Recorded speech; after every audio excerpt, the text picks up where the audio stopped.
மீகா 7:15.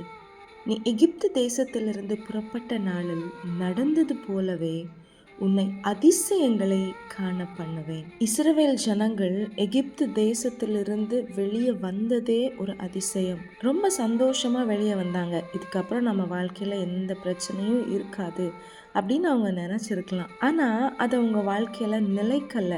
செங்கடலுக்கு முன்பாக அவங்க போய் நிற்கிறாங்க. பின்பாக பார்வோனுடைய ரதங்கள் அவங்கள துரத்திட்டு வருது. அவங்க இருதயம் எவ்வளோ கஷ்டப்பட்டிருக்கும்ல. அவங்க அடுத்த ஸ்டெப் எடுத்து வைக்க முடியாம தடையா இருக்கிற அந்த செங்கடலை வாக்கு கொடுத்த தேவன், அழைத்த தேவன் அதை பிரிக்கிறார். அவங்க நடந்து போறாங்க. அதுக்கப்புறம் அவங்க வாழ்க்கையில தண்ணி தேவைப்படுது, ஃபுட் தேவைப்படுது.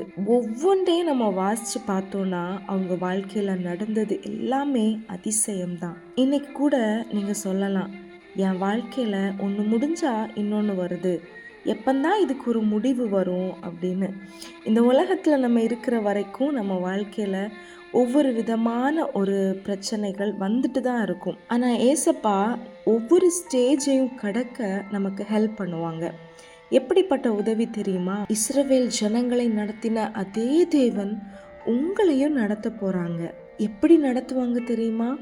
ஒவ்வொரு கட்டமும் உங்கள் வாழ்க்கையில் ஒவ்வொரு நாட்களும் அதிசயமாக தான் இருக்கும். ஆனால் உங்களுக்கு அது ஒரு பெரிய விஷயமா இருக்காமல் இருக்கலாம். ஆனால் இன்னைக்கு நீங்கள் வாழ்ந்து கொண்டிருக்கிற வாழ்க்கை அநேகர் ஆசைப்படுகிற ஒரு வாழ்க்கையாக இருக்குது. நீங்கள் ஆசைப்பட்டது இன்னைக்கு நடக்கலை, ஆனால் அநேகர் ஆசைப்பட்ட வாழ்க்கையை தான் நீங்கள் வாழ்ந்து கொண்டு இருக்கிறீங்க என்பதை ஒரு நாளும் நம்ம மறக்கக்கூடாது. ஏசப்பா, என் வாழ்க்கையில் இதுவரைக்கும் நீங்கள் செய்த அதிசயங்கள், அற்புதங்களுக்காக நன்றி அப்பா. நான் சொல்கிற மாதிரி என் வாழ்க்கையில் பெருசாக ஒன்றும் நடக்கலையே சொல்லாதீங்க. இன்றைக்கி நீங்கள் உயிரோடு இருக்கிறதே ஒரு அதிசயம். எத்தனை பேரும் உங்களை அழிக்கணும்னு திட்டம் போட்டாங்க, உங்களை பற்றி தப்பாக பேசினாங்க. ஆனால் இந்த தீபம் இன்னும் அணையலை. அது ஒரு அதிசயம். அதுக்காக ஃபஸ்ட்டு நன்றி சொல்லலாமா? இன்னைக்கு வரைக்கும் என் வாழ்க்கையில் நீங்கள் செஞ்சது ரொம்ப அதிகம். மனசார சொல்லுங்க. இஸ்ரவேல் ஜனங்கள் அடுத்த லெவலுக்கு போக முடியாமல், கர்த்தர் அவங்களுக்கு வைத்திருக்கிற கானானை சுதந்திரிக்க முடியாமல் இருந்த எல்லா தடைகளையும் அதிசயமாய் கர்த்தர் தகர்த்து போட்டார். அவங்களுடைய தேவைகள் எல்லாவற்றையும் கர்த்தர் அதிசயமாய் சந்தித்தார். அதே போல் உங்கள் வாழ்க்கையில் கூட நெக்ஸ்ட் லெவல் கர்த்தர் உங்களை எடுத்துகிட்டு போகிறாங்க. உங்கள் வாழ்க்கையில் தேவைப்படுகிற எல்லா தேவைகளையும் கர்த்தர் அதிசயமாக சந்திக்க போகிறாங்க.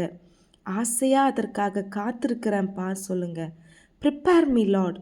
என் வாழ்க்கையில் நீங்கள் செய்ய போகிற அதிசயங்களை நான் பார்க்கும்படி, அதை நான் அனுபவிக்கும்படி என்னை நீங்கள் ப்ரிப்பேர் பண்ணுங்கன்னு சொல்லுங்கள்.